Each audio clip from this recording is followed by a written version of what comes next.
en règle générale, quand l'année achève et que les gens sont comme « Ah, j'ai assez hâte que cette année-là finisse, qu'on change d'année », je trouve ça un peu rigolo. Je me dis « OK, qu'est-ce que ça va changer entre le 31 décembre et le 1er janvier? » Et pour la première fois de ma vie, j'ai vraiment hâte de dire « Bye bye 2022 ».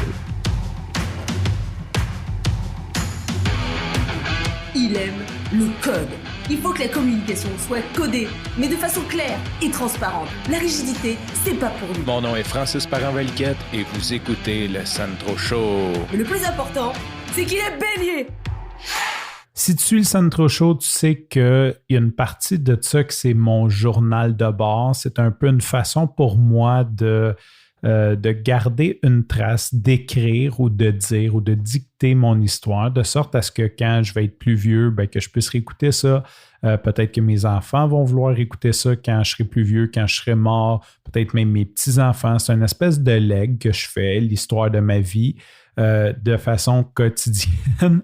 Je fais des gros hair quotes, là, des guillemets dans les airs, parce que ben, si tu regardes le feed, tu vas voir que ça fait comme 4-5 mois que je n'ai pas publié d'épisode sur le Sandro Show. Et ce n'est pas parce que je n'ai pas envie, c'est pas parce que je t'aime plus, c'est pour plusieurs raisons, bonnes ou mauvaises. Et c'est un peu plate parce que je voulais faire une annonce, puis je voulais annoncer que je reprenais une pause au mois de juillet et je n'ai pas fait l'annonce le temps passé, je ne l'ai tout simplement pas fait. Et dans le fond, c'est assez simple. J'ai commencé un emploi à temps plein à l'agence Gros et je voulais utiliser cette espèce de 45 minutes, 1 heure-là que je prenais tous les soirs pour faire le Sandro Show afin de me concentrer à apprendre un nouveau langage de programmation qui est le Python avant de commencer. Donc, j'utilisais ce temps-là plus pour faire de l'étude, apprendre des choses. J'avais mis aussi de côté mon podcast, ma chaîne YouTube Preuve de concept sur la sécurité informatique. Donc, j'ai mis tous ces projets-là de côté et j'ai récupéré ce temps-là pour me former avant de rentrer dans ma job chez Gros. Évidemment, je n'étais arrivé pas assez formé, mais ça, c'est l'histoire de tout le monde. Je pense que tu finis une maîtrise, tu finis un doctorat et quand tu arrives sur le marché du travail, tu n'es toujours pas assez formé ou tu ne te sens pas toujours assez formé. Et là, j'ai regardé le temps passé, j'enregistre, on est le 29 décembre 2022. Donc, ça veut dire dans 2 jours, il va y avoir le bye-bye, puis dans 3 jours, ben théoriquement, dans moins de 3 jours, dans 2 jours et quelques heures, on va être en 2023. L'année 2022 va être terminée. Et je me suis dit, je ne peux pas ne pas faire de récapitulatif de mon année 2022. Ce qui est plate, c'est que il y a eu beaucoup d'événements. J'ai été vraiment, pendant plus de 2 ans, vraiment stable à tous les jours. Après, ça a été in and out. Mais dans les 5 derniers mois, ma vie a changé le tout pour le tout. C'est n'importe quoi, en fait. Et il y aurait eu tellement de valeur à ce que je continue de podcaster. Mais je ne l'ai pas fait pour des bonnes et des mauvaises raisons. D'ailleurs, c'est drôle parce que spoiler, ça arrive dans mon 180, dans n'importe quoi.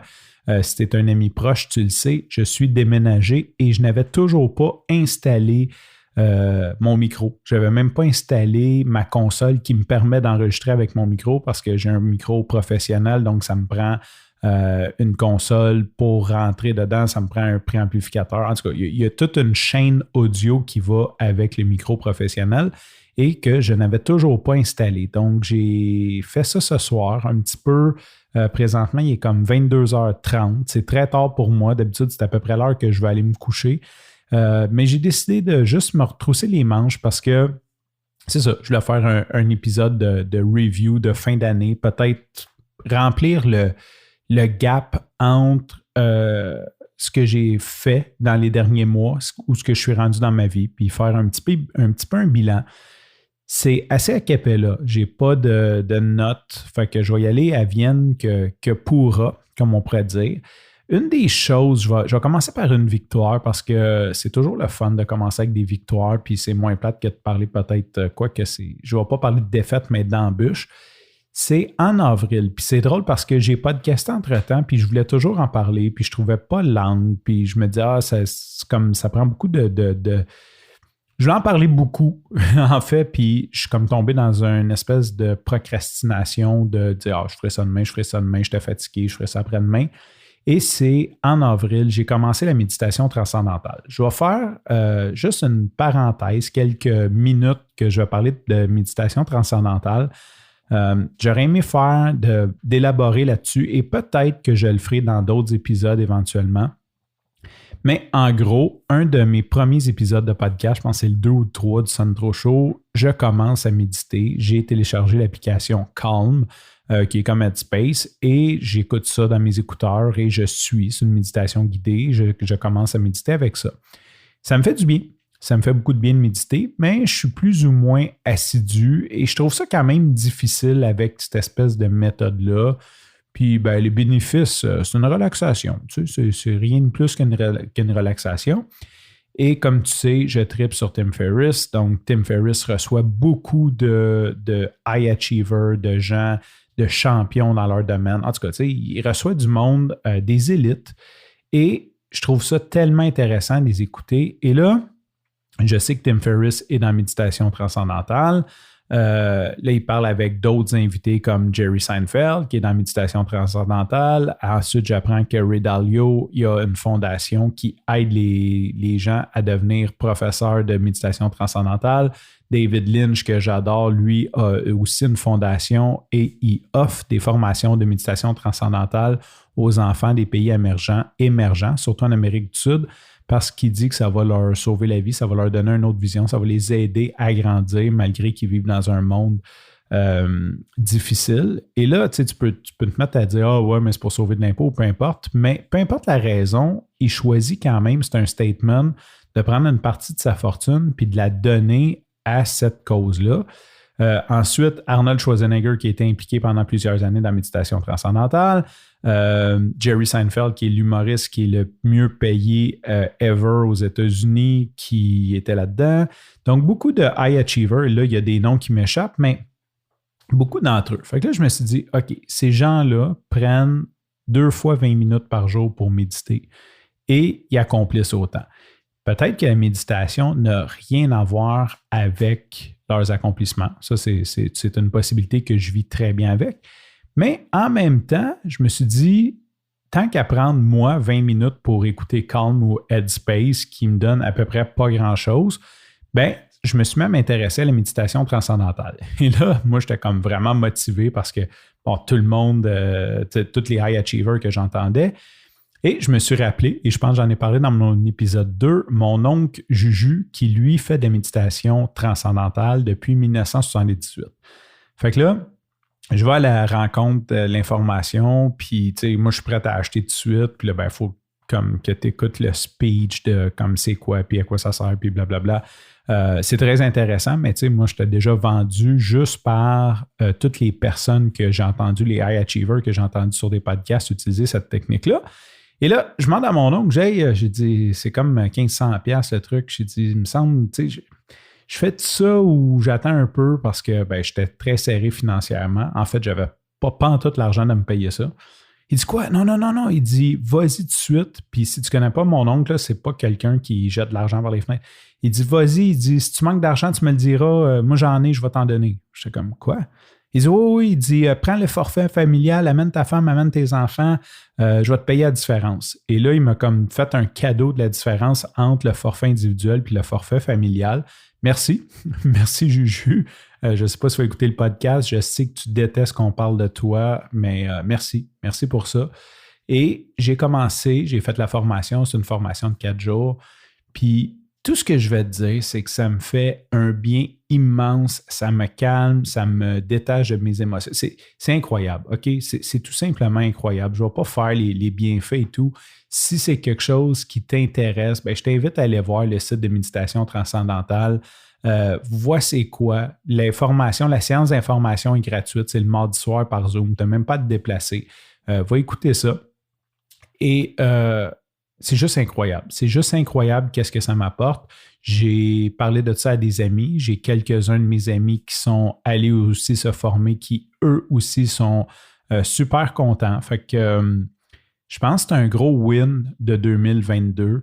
J'ai été très assidu à mes 2 fois par jour de avril à août. Depuis que j'ai commencé à travailler, je dois t'avouer que je trouve ça un petit peu plus difficile la 2e fois parce que souvent, je suis au travail. Mais ça fait partie de mes objectifs de 2023 de remonter. J'aimerais ça au moins, sans dire comme 2 fois par jour, mais 12 fois par semaine. Donc, d'avoir 2 jours que je me permets de ne pas nécessairement avoir deux séances. C'est un objectif. C'est vers ça que je veux m'aligner pour 2023. Fait que ça, c'est la bonne partie. Moi et Catherine, on a commencé à méditer. Ça nous a fait beaucoup de bien. C'est un très beau win.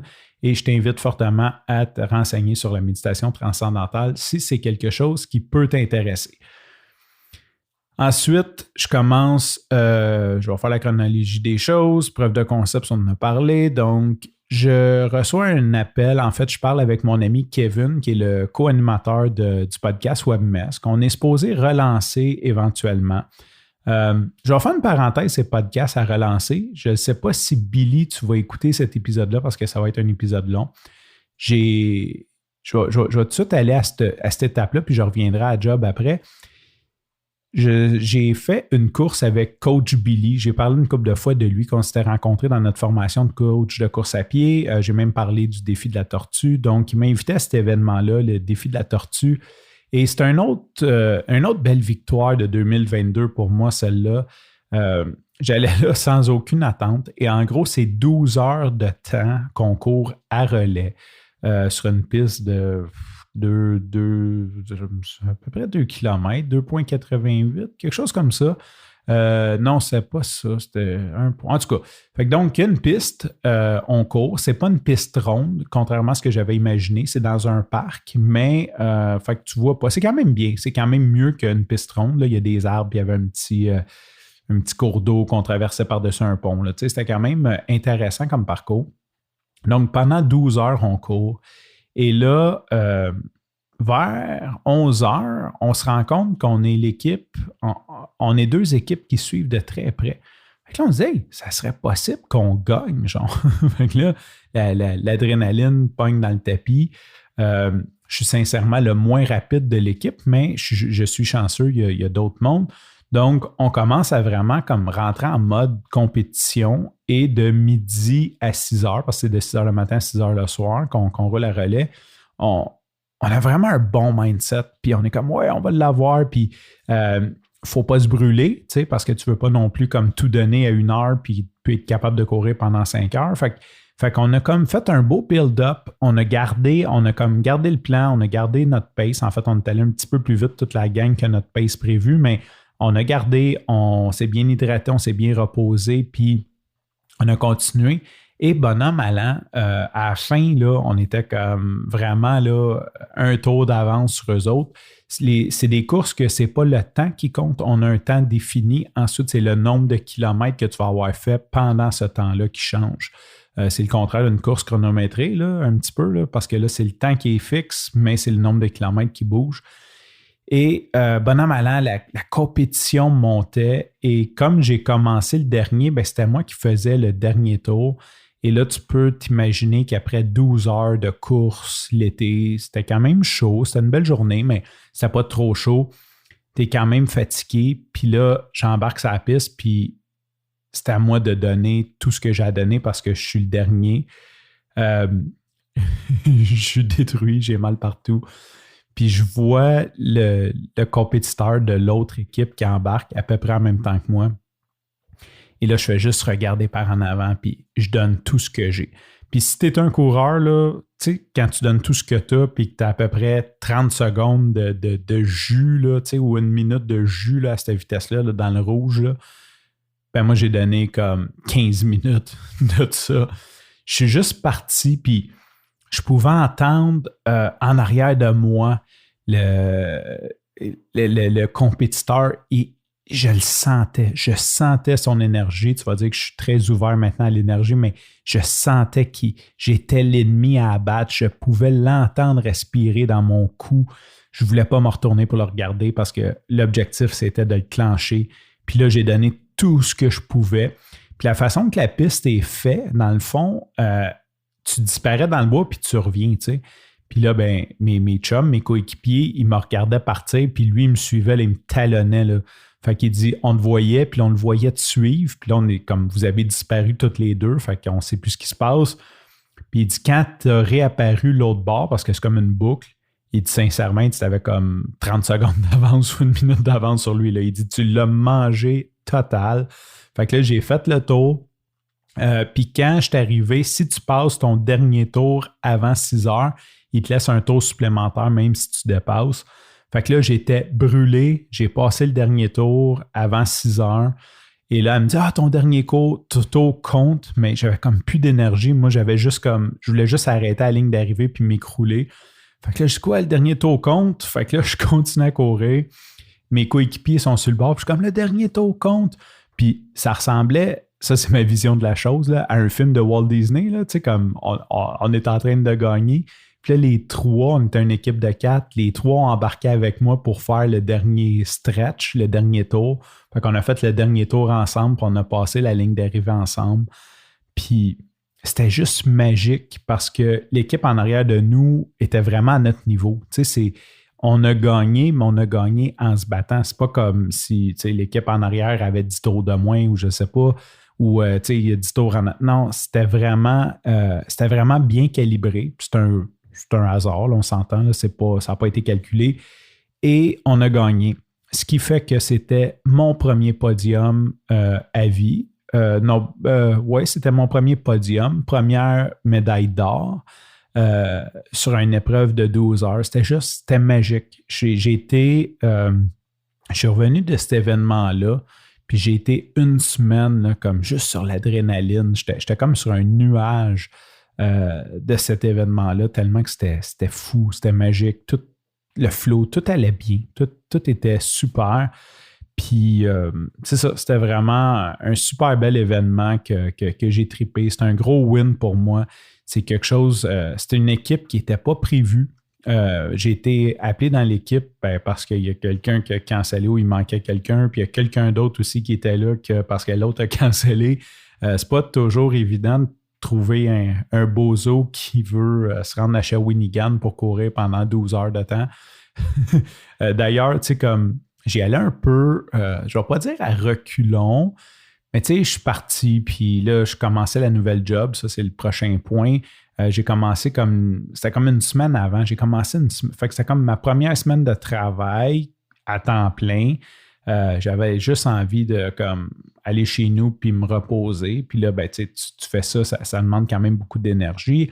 Fait que je peux aller à reculons, mais j'étais comme, pourquoi je fais ça? Puis je me suis dit, écoute, si la vie m'a mis Billy dans mon chemin, que j'ai connecté avec lui, puis que lui m'a invité, ben, c'est la raison pourquoi je vais y aller. Donc, fais confiance à la vie. Puis finalement, ça a été vraiment une super belle expérience.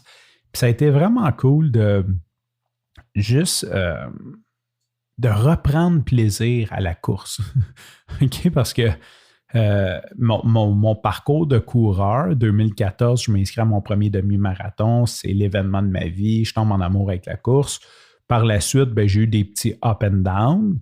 Mais là, on vient de finir 2 ans de pandémie. Ma dernière course officielle, je pense que c'était en 2019.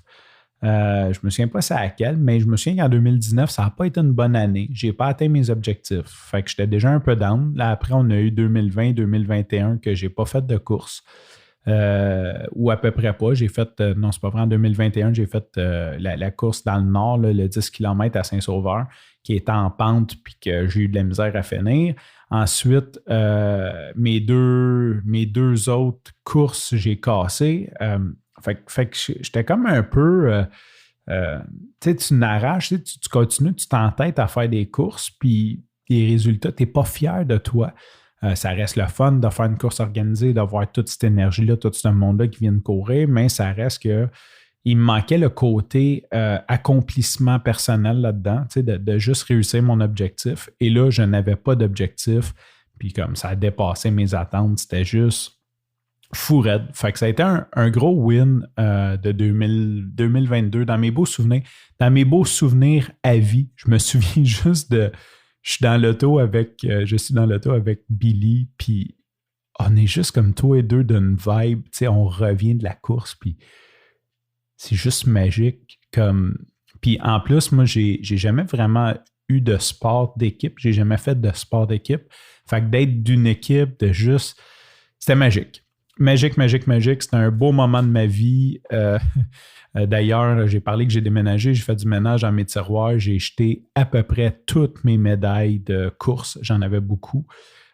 J'ai gardé celle du défi de la tortue et celle de mon premier demi-marathon en 2014. Les autres, je m'en suis débarrassé.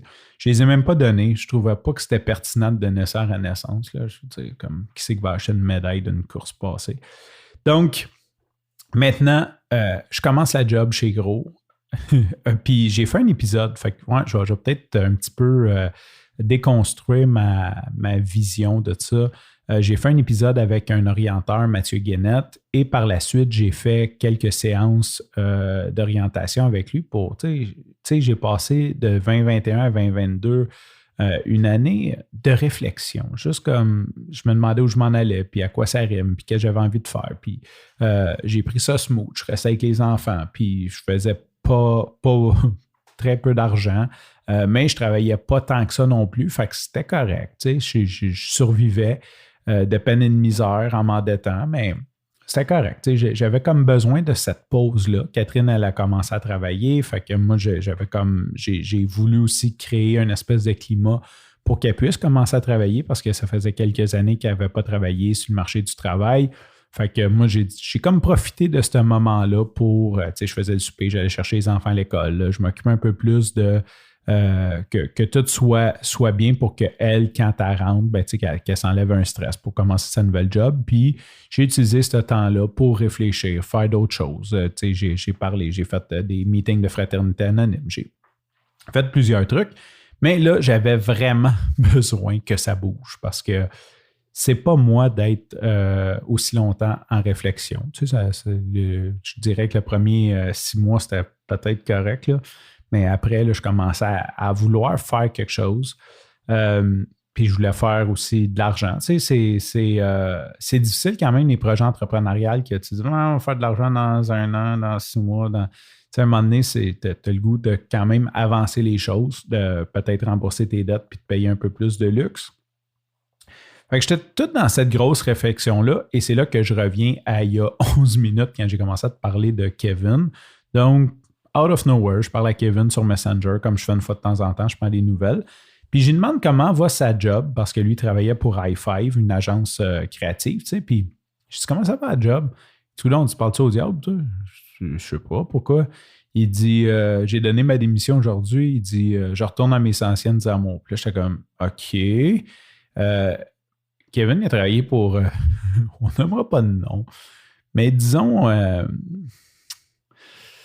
je vais rester poli là, mais quelqu'un mettons qu'il n'y avait pas le bonheur de Kevin à cœur. On va dire ça comme ça. Là, j'étais comme, tu ne retournes pas travailler pour lui, là? Fait que là, il me dit, non, il dit, je retourne avec Carl. Parce que Kevin puis Carl, il avait parti d'une compagnie qui s'appelait Made by Oddy, qui s'appelle toujours Made by Oddy d'ailleurs. Mais Kevin, pour des raisons financières, à un moment donné, il a abandonné le bateau. Pas abandonné, il a quitté, il a pris une pause du bateau et s'est en allé chez i5. Carl a continué de son côté et là, il retournait travailler avec Carl. Je dis, oh shit, c'est cool ça, puis tout. Puis j'étais sincèrement content pour Kevin parce que ça m'avait quand même fait de la peine à l'époque qu'il parte. C'est pas de mes affaires, mais je trouvais que il y avait une belle complicité avec Carl. Tu sais, en tout cas, j'étais quand même. Tu sais, c'est pas de tes affaires, mais j'étais quand même, OK, c'est poche un peu. Je trouvais ça poche. On va dire ça comme ça. Je trouvais ça poche que ces deux-là se séparent. Mais en même temps, je veux dire, c'est la vie, c'est des choses qui arrivent. Puis, c'est correct comme ça. Donc, Kevin part de son bord. Puis là, il m'annonce qu'il revient chez Gros. Je dis, oh shit, cool. Puis il dit justement, Carl, il cherche un développeur, ça ne te tente pas de venir travailler avec nous autres. Puis je suis comme, peut-être, mais là, Gros, tu sais, c'est à Sainte-Thérèse, puis je me voyais pas voyager comme Montréal-Sainte-Thérèse. J'étais comme, puis tu sais, j'ai une vieille van, je me suis racheté une vieille voiture, je n'ai parlé, tu sais, pendant la pandémie, je me promenais plus, fait que là, tu sais, j'étais comme, ouais, mais je sais pas, en tout cas, mais écoute, je suis ouvert à ça. Fait que là, il me dit, on est déménagé à Laval. Fait comme, oh, OK, ça, Laval, c'est déjà comme beaucoup plus viable. Puis là, il me dit, ouais, il dit, Carl, en plus de ce temps-là, les salaires sont bons, puis tout. Fait que je suis comme, OK, cool. Fait que j'ai un message à Carl. J'ai dit, hey, tu cherches des devs, je pense qu'il faudrait se parler. Fait que Carl, il me répond, ouais, ce serait le fun, tu viens de jouer avec moi, puis Kevin, puis en tout cas. Fait que donc, bonhomme allant, je m'en vais travailler chez Gros. J'ai fait, comme je disais, j'ai fait des séances avec un orienteur, et là, c'est là que je vais déconstruire un petit peu une partie de ma réflexion. L'orienteur, en gros, vraiment cool, Mathieu Guénette. Pourquoi j'ai dit Bennett, mais Guénette. Il me dit, écoute, là, je vais reformuler, là, c'est sûrement pas la formulation qui me dit, mais il m'a dit, tu sais, toi, là, tu as passé ta vie à faire ce que tu veux comme travailleur autonome, mais tu n'as jamais appris à travailler. Tu ne sais pas travailler. Tu sais, comme tu n'es pas capable, tu es allergique au travail normal. Puis ça te bloque beaucoup.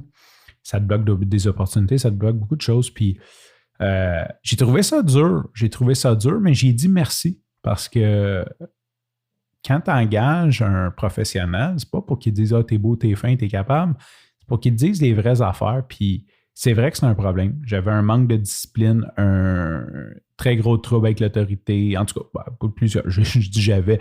Je les ai probablement encore jusqu'à un certain niveau. Et là, je me suis dit, je cherchais mes projets. Fait que je me disais, OK, c'est le temps que je retourne travailler. Je vais aller travailler pour quelqu'un pour, entre autres, passer ces limites-là. Je me suis dit, OK, c'est vrai que je n'ai jamais appris à travailler. J'ai toujours travaillé à mon compte, mais à mon compte, je choisissais mes clients, je choisissais mon horaire, je choisissais, tu sais, comme de juste me faire imposer une discipline. Je me suis dit, ça ne peut qu'être bénéfique d'apprendre ça, de juste faire le processus que tout le monde fait, quand on s'entend, là. Je suis loin d'être spécial. Pour moi, ça a l'air comme une montagne à accomplir, là, mais juste de faire ce qui ne te tente pas quand ça ne te tente pas, puis de passer au travers, puis de faire les gains que ça amène, parce que ça amène beaucoup de gains de ne pas toujours faire ce qui te tente, surtout sur le moyen long terme. Je veux dire, c'est un peu le compound effect.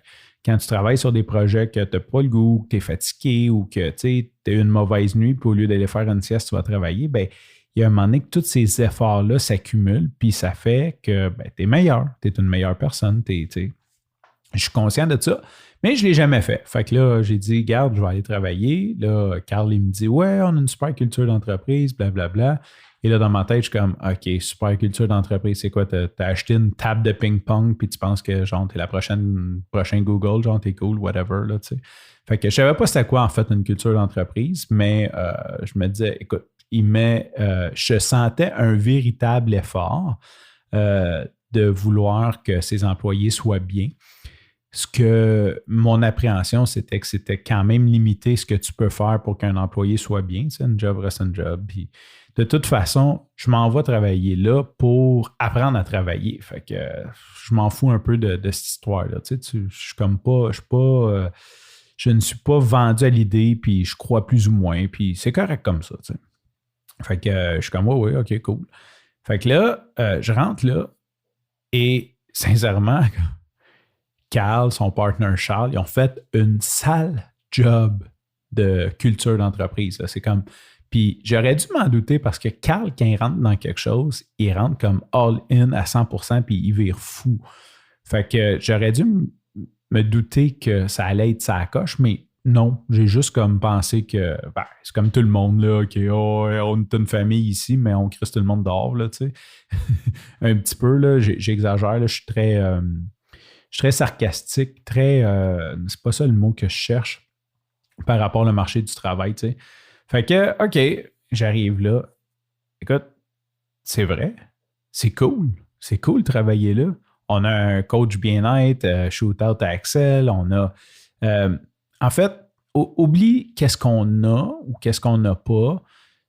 La direction, la vision de l'entreprise, c'est vraiment de se concentrer sur les humains, que les humains soient bien et que quand les humains vont être bien, bien, ils vont automatiquement performer dans leur travail.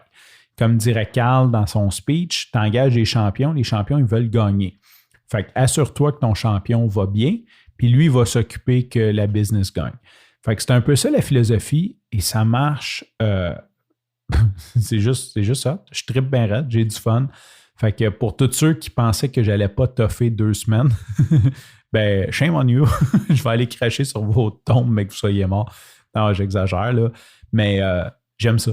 J'aime vraiment ça. Puis je vais prendre une petite gorgée d'eau parce que je sens ma voix un petit peu pâteuse présentement.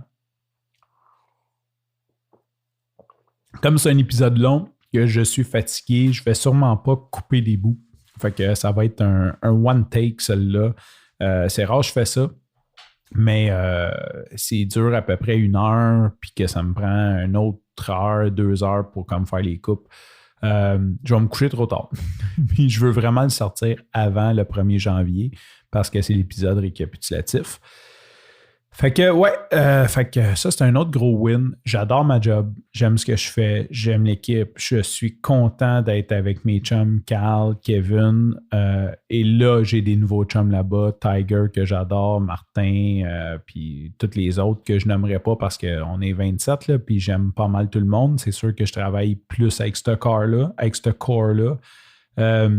Juste dans la gratitude. Dans la gratitude, j'ai du fun, j'ai vraiment, je peux donner mon opinion sans être jugé. Je peux vraiment être qui je suis là-bas. Et c'est vraiment apprécié. Et il apprécie. La compagnie apprécie qui je suis, qui tout le monde est, écoute tout le monde, valorise les commentaires de tout le monde. C'est sûr qu'ils ne peuvent pas faire tout ce que tout le monde demande ou tout ce que tout le monde dit, tu sais. Mais de savoir qu'on est écouté, que notre bien-être est pris à cœur.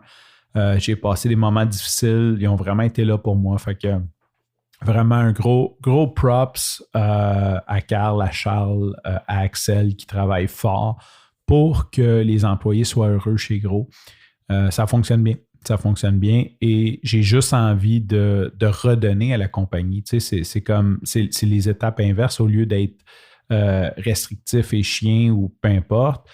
C'est le contraire, vu qu'ils sont ultra généreux envers moi. Pas généreux, genre on te donne des céréales le matin gratis, mais généreux comme le véritable souci qu'on soit bien. Ben, c'est sûr que j'ai envie que la compagnie est bien parce que si la compagnie va bien, ben, elle peut prendre soin de moi. Tu sais, c'est une roue qui tourne. Je veux dire, surtout quand tu engages des gens intelligents qui comprennent ça. Je ne veux pas dire que je suis intelligent, mais quand tu t'engages des gens qui comprennent ce book-là, parce que oui, c'est sûr que la raison pourquoi on est bien, c'est parce que la compagnie est profitable. On s'entend. C'est certain que si un jour le cash flow, l'argent n'est pas là, ben, t'as beau vouloir donner des bonnes conditions, si tu n'as pas les ressources nécessaires pour le faire, tu ne peux pas le faire. Fait que pourquoi qu'eux ont les ressources nécessaires, c'est parce que les gens travaillent bien. Fait que c'est une boucle, fait que tu as envie de redonner plus. Mais tout ça pour dire, gros props, j'adore ma job, j'adore Gros. J'ai vraiment Gros de tatouer sur le cœur, même si j'ai des projets. J'ai le droit d'être transparent, même s'il y a des gens de chez Gros qui vont écouter ça. La chose qui me bug un peu de ça, tu sais, comme je dis que c'est parfait, mais c'est peut-être pas parfait, que c'est vraiment écœurant, mais c'est peut-être pas parfait. C'est le côté salaire. Je trouve ça très difficile d'être limité. Ouais. Ça me travaille énormément. Pour l'instant, ça me convient. Mon salaire me convient. Je fais assez d'argent. J'ai pas. Mais l'idée que je ne peux pas faire le double l'année prochaine, ou je ne peux pas faire 1,5 fois l'année prochaine, tant que je reste dans cette situation-là. Chez Gros, il y a des opportunités de grandir, de prendre des risques, de s'associer, mais dans la position que je suis là, comme no way, tu sais. Puis même comme ma dernière évaluation, j'ai comme dit, ouais, mais j'ai comme l'impression que je suis payé trop cher pour ce que je fais anyway, ça. Je ne vais pas demander une augmentation. Loin de moi de diminuer ma valeur, mais juste pour dire qu'on est tellement bien que c'est ça. Donc, on va closer le dossier Gros. C'est GRO. Si jamais ça t'intéresse, il n'y a pas de S, c'est GRO. C'est comme vraiment un nom marketing cool, là, mais je vais élaborer là-dessus une autre fois. Et je vais passer peut-être à la partie un peu plus rocambolesque de 2022. Pourquoi que j'ai hâte que cette année-là finisse? C'est ce qui est rare dans ma vie que j'ai voulu qu'une année finisse. Fête du travail. Je rentre chez nous, c'était ma dernière séance de cardio plein air.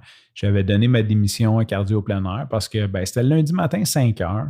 Je me levais le lundi matin 5 heures pour aller là. Puis là, j'allais avoir une nouvelle job que j'avais besoin de ma concentration. Puis je ne voulais pas commencer ma semaine fatiguée pour donner un entraînement. Quoique j'ai adoré donner les entraînements de cardio plein air. Puis petit shoot-out à mes participants. Quand ça a fini au mois de septembre, j'ai dit, ça serait le fun de faire une course. On s'est inscrit au classique La Fontaine, le 5 km, 5 km, ce qui était, pour la plupart de mes participants, mes participants et participantes n'avaient jamais participé à une course organisée, donc c'était leur première course. Fait que c'est quand même bien, c'est très bien dans le fond, un 5. Puis, ils ont continué de septembre à mi-octobre à s'entraîner pour faire cette course-là. J'avais le goût de pleurer quand je les ai vus, quand on est arrivé au Parc La Fontaine, puis je les ai vus comme prêts à faire une course. Il y en a quelques-uns qui avaient déjà couru avant, mais la plupart, c'était leur première course. Fait que de dire que j'ai eu l'impact par cardio plein air de donner ma passion par la course au point où les gens ont continué après que j'ai arrêté et qu'ils participent à une course. C'était comme juste, c'était magique pour moi parce que je veux avoir de l'impact. J'aime ça, savoir que j'aide des autres à apprendre quelque chose, à grandir ou peu importe. Fait que c'était vraiment un beau moment de gratitude et j'ai passé la ligne d'arrivée. Ils ont tous fait ça comme des champions. Sincèrement, ils ont tous fait ça comme des champions. Mais Marie-Suzanne, elle, c'est sa première course. Puis, à la fin, elle avait de l'énergie encore. Tu sais. Parce que c'est ça aussi, là, ce qui est difficile, c'est de gager ton énergie. Puis, rendu aux 3 km et demi, mettons, j'ai dit, OK, donne tout ce que tu as jusqu'à la fin. Tu sais. Puis là, je restais avec les autres. Puis j'ai décidé d'aller la rechercher. Fait que là, j'ai sprinté un bon bout pour la rattraper parce que, veux pas, elle donnait tout ce qu'elle avait. Puis, tu sais, 1 minute, 2 minutes, 3 minutes, mettons 5 minutes, là, tu sais, c'est long à rattraper. Là, ça court 15 secondes de plus vite que toi. Ben, il faut que tu cours comme 1 minute. En tout cas, fait que j'ai sprinté pour la rattraper. Je l'ai rattrapée. Puis on a passé la ligne d'arrivée. Main dans la main, là, comme dans les airs, là, très ostentatoire. Fait que j'étais bien fier. Donc, le jour, fête du travail, je fais ça, grosse journée, je suis avec les enfants, je dors, blablabla. Et quand je rentre me coucher le soir, Catherine shake, elle pleure, elle dit « je ne vais pas bien », puis là, je suis comme « faut que j'appelle l'ambulance », elle dit « non, c'est correct ». Puis, elle m'annonce en gros qu'on va se séparer. Et là, tu peux comprendre que de septembre à aujourd'hui, ma vie a chamboulé bout pour bout. C'est autre chose. Tout a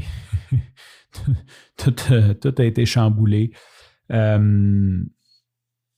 Ouais, c'est ça. Fait que c'est ce que je veux documenter. Puis c'est ça, je disais qu'il y avait peut-être beaucoup de jus à documenter pour 2022 dans la partie que je n'ai pas faite de podcast. Juste à commencer un nouvel job, c'est déjà quelque chose. Mais là, 2-3 semaines après que j'ai commencé mon nouvel emploi, de me faire dire, ben, t'as une nouvelle vie. Get free of jail. Get out of jail for free. C'est comme la carte dans le Monopoly, là. Ça faisait 16 ans que j'étais avec Catherine. Bien sûr, beaucoup de petits, moyens problèmes qu'on n'a pas réglés. Des fois, c'est moi qui ne voulais pas y régler. Des fois, c'est elle qui ne voulait pas y régler. Ça s'est accumulé pendant 16 ans.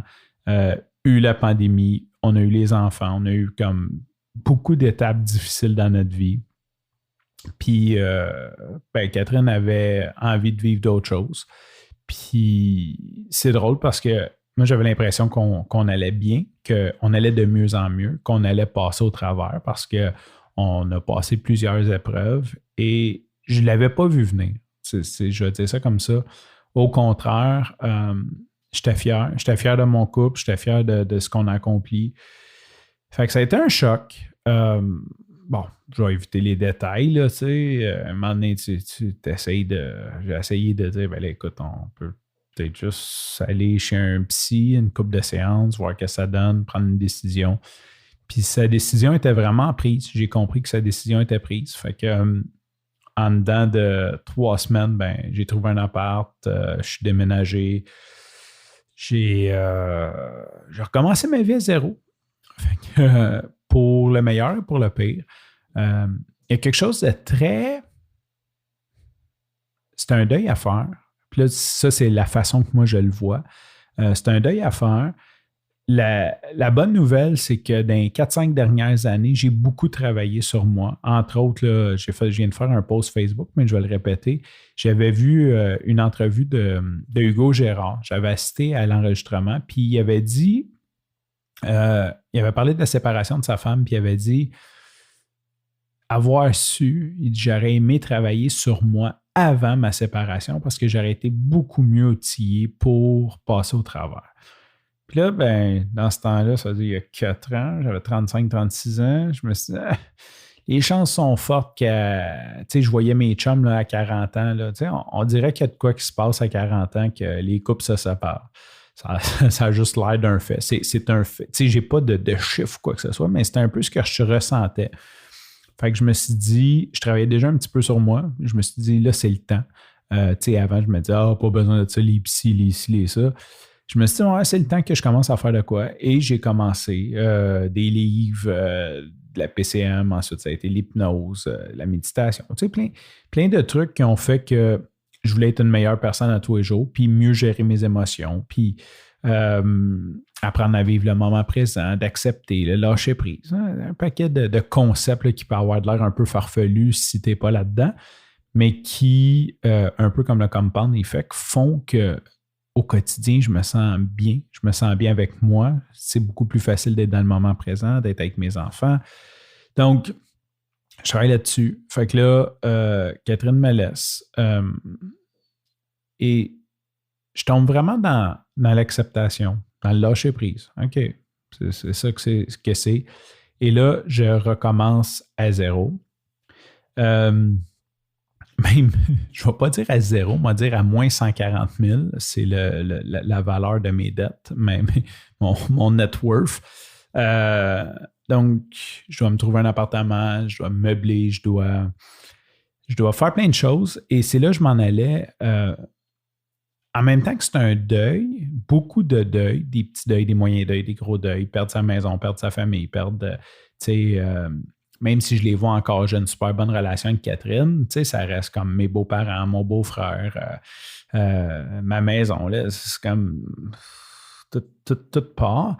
Donc, il y a beaucoup de deuil, mais il y a quelque chose d'intéressant, c'est comme ça que j'ai décidé de le voir, c'est une opportunité de recommencer à zéro et de recommencer sans contrainte. Je ne vais pas dire sans contrainte, mais imagine-toi, là, toutes les choses qui te gossent chez toi, tu sais, puis tu te dis, c'est à refaire, je ne referai pas ça. C'est à refaire, je ne referai pas ça. Bien là, j'ai l'opportunité de recommencer puis de ne pas refaire ce que je ne voulais pas faire à la base puis que j'ai fait. Ce qui fait que je suis beaucoup dans le minimalisme. Peut-être pour des gens, ça serait du maximalisme, là, mais dans le sens que chaque objet qui rentre chez moi, je le pèse, j'y pense, je pèse les pour, les contre, je me demande si je ne peux pas faire mieux, si j'en ai vraiment besoin. Juste pour garder mon espace le plus épuré possible. On avait beaucoup de choses d'accumuler, Catherine et moi, et ça me pesait. Je trouvais ça vraiment pesant d'avoir ça partout.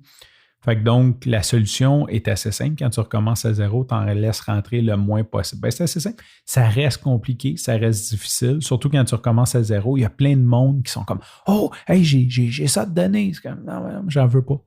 Merci, mais j'en veux pas. » Je me suis permis d'être picky. Tu sais, les gens m'ont offert des choses que je voulais pas. J'ai dit non. Écoute, peut-être que je les ai offensés, peut-être que ça a été vu comme du snobisme ou peu importe. C'était pas ça. C'est juste... j'ai envie de garder mon endroit épuré. Chaque objet que tu as, que ça te cause un stress de plus. C'est pas compliqué. Tous les objets, fait que le moins que tu en as, Surtout quand c'est des objets, genre des projets interminés, ben c'est sûr qu'à chaque fois que tu vois quelque chose d'un projet interminé, tu dis « Ah oui, c'est vrai, j'ai pas fait ce projet-là. » Fait que je suis tombé là-dedans, dans gratitude. J'ai trouvé un appart. Je pense que ça vaut la peine que je parle de ça. Puis c'est peut-être ici, je vais finir le review de fin d'année. Moi, quand je suis parti, ma mère m'a un petit peu forcé à quitter rapidement quand j'avais 18 ans pour des raisons pécuniaires parce que mon père ne payait plus de pension. En tout cas, bref, c'est un petit peu... je m'a un petit peu dit si tu ne payes pas de pension, va-t'en. Fait que je suis allé vivre chez mon père dans le Nord. Dans ce temps-là, mon père avait quelques condos, donc je vivais tout seul chez lui. Et après, mon père m'a aidé dans l'achat de mon premier condo. Donc, j'ai jamais été en appartement. Là, j'arrive à 39 ans, je recommence à zéro et je dois me louer un appartement. Et écoute, les craintes, là, les peurs, là, par-dessus la tête, là, je veux dire, OK, je vais-tu pogner un propriétaire tout croche? Je déménage en octobre. En septembre, tu cherches des apparts. C'est pas le temps. Les voisins, ça me faisait peur. Je vais-tu avoir des voisins qui sont sur le party? Tu pognes un couple d'étudiants là, qui sont sur le party jusqu'à 3 heures du matin. Moi, je vais être avec 2 enfants dans un appart. Je n'ai pas envie qu'ils ne soient pas capables de dormir et je valorise beaucoup mon sommeil. Est-ce que ça va m'empêcher de dormir? Est-ce que je vais avoir des voisins qui, au contraire, eux, ils ont 87 ans, qui n'ont pas eu d'enfants, puis que le moindre bruit d'un enfant les gosse? Moi, j'ai resté à Montréal-Nord, puis on a eu des voisins comme ça, tu sais.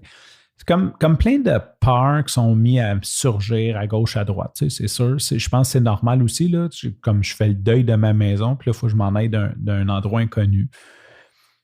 Fait que j'ai regardé beaucoup d'annonces sur Kijiji, puis un appart qui me revenait souvent. Pas qui me revenait, mais comme qui s'est même travaillé. Puis là, je suis allé le visiter, puis je me suis dit, OK, là, enlève ta base analyseur, là, puis on s'en fout des specs. On ne va pas regarder si tu es trop grand, si tu es trop petit, si tu es trop cher, si tu es trop... Je me suis dit à moi-même, tu vas là, et tu prends la vibe. Je suis beaucoup dans l'énergie. J'ai dit, je vais prendre l'énergie de la maison. Si l'énergie est bonne, je loue. Si l'énergie n'est pas bonne, je ne loue pas. Indépendamment de « Ah oui, mais il est proche de ci, il est proche de ça ». D'ailleurs, mon premier critère, c'était d'être à distance à pied de mes enfants. Je ne voulais pas... moi, j'ai promis d'être là pour mes enfants. C'est une promesse que je me suis faite à moi-même.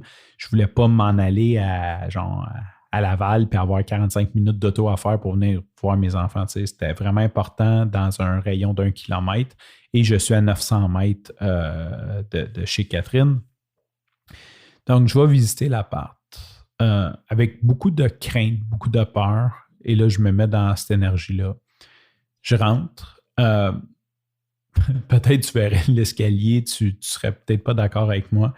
Mais j'adore le bois. C'est une maison qui va avoir, c'est un triplex en fait, qui va avoir une centaine d'années, là, qui est 1926. Et il y a l'escalier en bois original. Elle est très maganée, mais j'adore le bois. J'adore le bois parce que c'est un matériau noble, c'est un matériau qui vit, c'est un matériel qui est unique, pas un matériel qui est unique, qui vit dans le temps. Puis qui a une bonne odeur. Donc, je rentre, une odeur de vieux bois avec un escalier. Je suis juste tombé en amour avec l'escalier quand tu rentres. Zéro pratique dans ces années-là. C'était pas fait pour être pratique. Il n'avait pas calculé que les gens auraient des gros meubles à rentrer, je pense, parce que ça rentre pas, ça tourne. Anyway. Fait que je rentre, du beau bois. La propriétaire, que je nommerai pas, super souriante, avec comme juste un accueil. Je me sentais bien. Tu sais, elle a ouvert la porte, puis j'ai fait comme « Ah, OK ». Parce que là, elle me disait « Ah, je reste pas là », puis tout. Fait que j'avais peur que ce soit comme, tu sais, des gens qui achètent un building pour spéculer. Puis là, je me suis dit « Ah, ouais, c'est comme ils vont-tu se foutre un peu des locataires ». Fait que j'étais arrivé, puis j'ai tout de suite eu confiance en elle. Je suis rentré. La façon que je suis situé, je suis en face du jardin botanique, donc j'ai pas de bloc l'autre bord de chez moi, puis on est en haut de la côte. Fait que le soleil rentre, c'est des plafonds de 9 pieds, c'est grand, c'est spacieux, c'est aéré, c'est lumineux. J'en ai parlé à plusieurs reprises, je suis très luminosensible, j'ai besoin de la lumière du soleil. C'est pas comme je préfère, non, j'ai besoin de la lumière du soleil pour bien me sentir. La façon que l'appart est faite, il y a du soleil à journée longue dans l'appart. Ça respire, c'est grand. C'est un 6,5. Je suis juste comme... La vibe était là. Je veux dire, j'aimais l'appart. Tu sais, c'est pas parfait, je vais pas te dire c'est parfait, mais c'est un coup de circuit. Il y a des petits irritants, il y a une couple de cossins qui me gossent, mais overall, c'était juste cet appartement-là m'attendait. Là, je veux dire, comme le timing, tout le kit. La propriétaire, et c'est ça, la propriétaire, en fait, c'est que c'est un triplex qui a été converti en condo, donc c'est son condo. Fait que moi, je me ramasse, c'est la première fois que je vais louer, j'ai pas vraiment envie de louer. Puis ma propriétaire, elle, c'est la première fois qu'elle loue son condo. Elle veut le garder pour sa fille qui en va aller à l'université. Fait qu'elle, elle veut pas vraiment louer non plus. Fait qu'on a vraiment connecté. Fait que c'est ça. Fait que j'ai eu... c'est une belle victoire. On va le mettre dans les victoires. J'ai un très bel environnement. Je suis en train de l'aménager à mon goût tranquillement. Avec mon côté minimaliste, je prends mon temps aussi. Je prends le temps de rentrer les choses, au lieu de juste comme tout acheter, puis c'est comme, OK, regarde, il manque des affaires. Présentement, je viens juste de me commander un micro-ondes parce que, j'ai eu beaucoup de réflexions. Je vais remplacer la hotte. Je n'ai acheté un encastré. Puis là, je trouvais ça cher. Fait que je voulais regarder si je ne pouvais pas en trouver des usagers. Finalement, je suis allé voir comment que ça s'installe. Et si tu n'as pas le plan original, c'est vraiment de la boîte. Installer ça. Idéalement, il faut que tu aies le plan qui est dans la boîte originale pour avoir tes mesures. Fait que je me suis dit, OK, m'en acheter un neuf. Puis là, je regardais, je me disais, peut-être avoir des spéciaux. Finalement, au lieu de l'acheter en spécial, j'ai acheté plus cher, profil bas. Quand on parle de peser, parce que je n'avais pas envie d'avoir quelque chose de gros qui me tape dans l'œil. Côté minimaliste de la chose. Donc, j'ai commandé ça, mais c'est ça, j'y vais une pièce à la fois. Puis, ça va vite, là. Je veux dire, à un moment donné, en 15 semaines, là, tu en achètes pas mal des cossins, là. Fait que je pense que je vais terminer ça là. Je suis fatigué. Je vais regarder l'heure. Quelle heure qui est rendue? On est quasiment rendu en 2023 avec tout ça. Ouais, il est 11h30. 11h35, fin de l'enregistrement. Fait que, mot de la fin. Merci. Merci pour ton écoute. Merci pour ton support. Il y a quelques-uns de mes amis et auditeurs, je pense à Michaud, qui m'a vraiment beaucoup supporté dans tout ce truc-là. Les autres, je le sais que c'est pas que vous ne me supportez pas, c'est que j'en ai pas parlé. Je n'avais pas envie d'en parler. J'attendais le moment opportun. D'ailleurs, j'ai enregistré quelques bribes avec l'enregistreur du iPhone quand j'allais pas bien. Je ne sais pas si je vais passer ça parce que c'est quand même down. En même temps, je me dis peut-être que ça pourrait aider un autre gars qui passe par là. Je n'ai pas été assidu là-dessus, mais j'ai essayé une couple de fois juste comme de parler à mon téléphone. Je parlais tout seul à mon téléphone, comment j'étais triste, mes émotions, puis tout. Du moment. Fait que peut-être que je vais passer des bribes de ça sur le Sandro Show en 2023. Puis je te souhaite une bonne année, de la santé. Je te souhaite pas de recommencer à zéro puis de te séparer de ta femme parce que attends un peu. Je vais reculer.